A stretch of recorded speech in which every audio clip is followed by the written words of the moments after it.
I'm guessing that you can name a time when you started a seemingly simple home repair project that turned into something of a monster.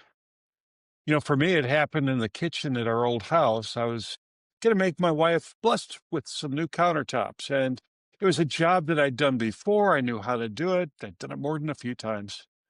But before I could replace the counters, I needed to do something about the aged finish on our cabinets. And once that was done, it was obvious that I'd have to have backsplashes as well. And that uncovered some wiring issues. And long story short, I ended up replacing the cabinets, fixing the wiring, adding a backsplash, removing and replacing flooring throughout the whole first floor. And thousands of dollars later, Marie got her new countertops.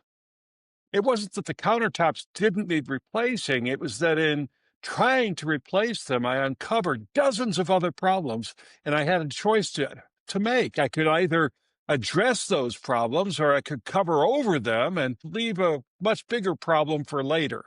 And as painful as it was, I thought it was best to handle the issues I uncovered. And when it was all said and done, it was a solid plan, and they gave us a home that we really enjoyed, but it was a pretty big deal. Hi there. I'm Bill Hennessy, and my friends call me the Retirement Igniter. I created a 7-step retirement ignition method that helps you ignite your retirement, bringing you into a season where you can live with meaning and purpose. My brother in law, Alan, has a hard and fast rule. If you need plumbing supplies, you're going to make at least 3 trips to Lowe's. Experience taught him that rule, and it's odd how we understand that tackling a very visible problem is important, yet the visible problem is seldom the only thing we end up addressing. Retirement's like that too. We recognize the apparent problem. Social Security won't be enough to carry us for 5, 10, or often 20 or more years of retirement. So we make a plan and we scrimp and we save to create a better life for ourselves after we leave the workforce. Put away enough money and needs will be met. Expenses will be paid and dreams will come true. That's the promise. But underneath that great financial planning lie dozens of other issues. Where will we live? How much will we need? How far do we want to be from the kids or grandkids? Will we be facing medical issues? An even less obvious question that we need to answer are the retirement dreams I had at 40 the ones that I want at 65 or 67 or 70? Do I really want to take a hobby and turn it into a 24-hour a day existence? Do I look in the mirror today and know who I am if I don't use a job to define me? I had a dream. I was going to buy an acreage with a house and a view. And I was planning on putting up a large guest house, an outbuilding with individual apartments that opened into a huge common living area. And I could picture horses and chickens and trails dotting the landscape. And to this day, it's a great picture in my mind.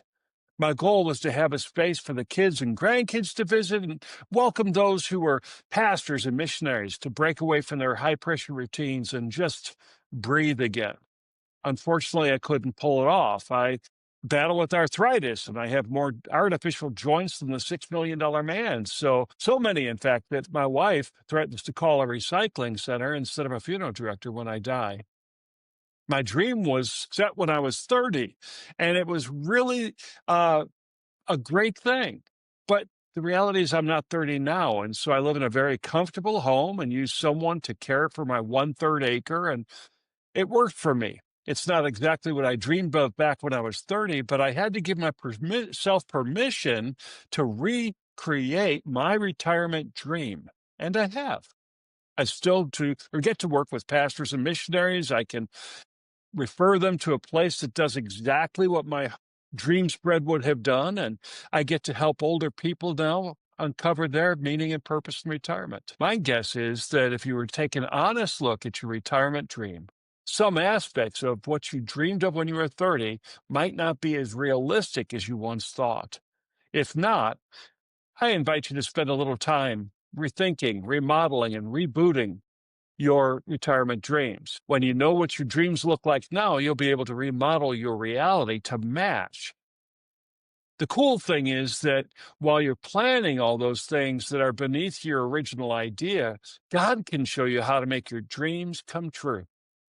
The mission of this podcast is to equip you to discover your own meaning and purpose by intentionally addressing the problems that most older people never address. A little bit of honest assessment now can lead to a lifetime of living God's fullest life.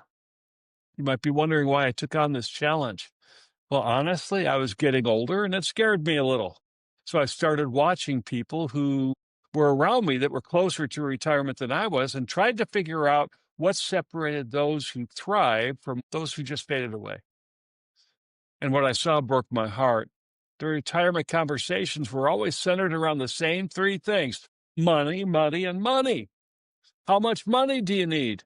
What's your 401k looking like? Can you afford to quit? But I watched people who had plenty of money just wither away after they retired. They had the financial part figured out, but they were miserable. And I knew that there had to be more than just having enough cash in order to stop working.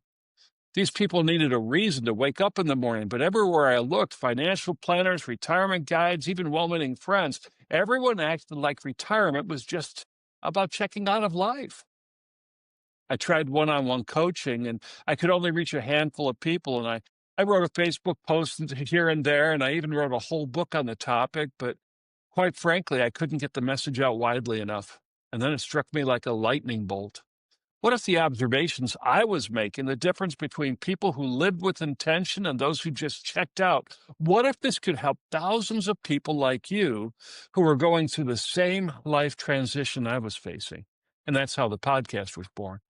So I'm on a mission to help people in or near retirement discover the why behind this powerful season of life, to help you cut through the big fog surrounding retirement and to live each day with meaning and purpose. If this is resonating with you, why not visit my website, clarifyfocus.com, and click on the resource tab. You'll be able to download 7 steps to your best season. It's free. 7 steps to your best season on clarifyfocus.com under the resources tab. It's a great place to begin the journey toward uncovering your retirement purpose. When it comes to igniting your retirement, I developed a 7-step framework that helps you identify the why that motivates you each day. That why is what gets you up in the morning and puts a fire in your soul and a spring in your step. It's built around the word purpose.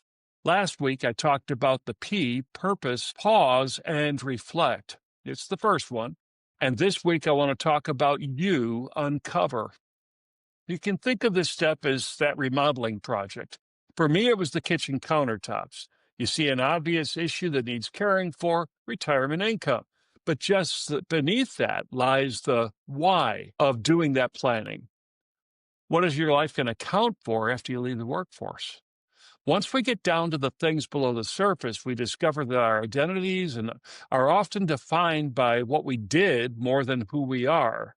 The uncovering process provides us with an honest assessment of who we are. Uncovering may involve identifying your values, your core beliefs, the non-tangible characteristics that make you who you are. If you think you might want to discuss this with someone, why not go to clarifyfocus.com right now and click on the Talk with Bill tab, and you can book 15 minutes or even half an hour with me, and I can point you to resources that can help you to quickly identify your values. Again, that's at clarifyfocus.com, and right now go there and click Talk with Bill. You can book 15 minutes or even half an hour. There's one more step that you can take toward uncovering your meaning and purpose in retirement.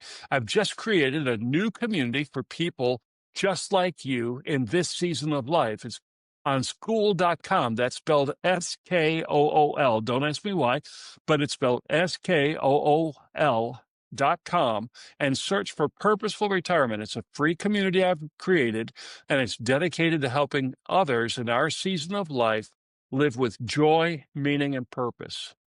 You can join the Purposeful Retirement School community and find that retirement can be truly fulfilling when we live lives together as we move past the obvious and uncover the things that lie beneath, what we truly believe and what we were meant to do and accomplish. It can be hard work, but there's no reason to go it alone. Just say the word and I'll be with you through every step of the journey. Until next time, I'm Dr. Bill Hennessy, the Retirement Igniter, wishing you a meaningful and purposeful retirement. Don't forget to like and subscribe to this podcast. See you next week.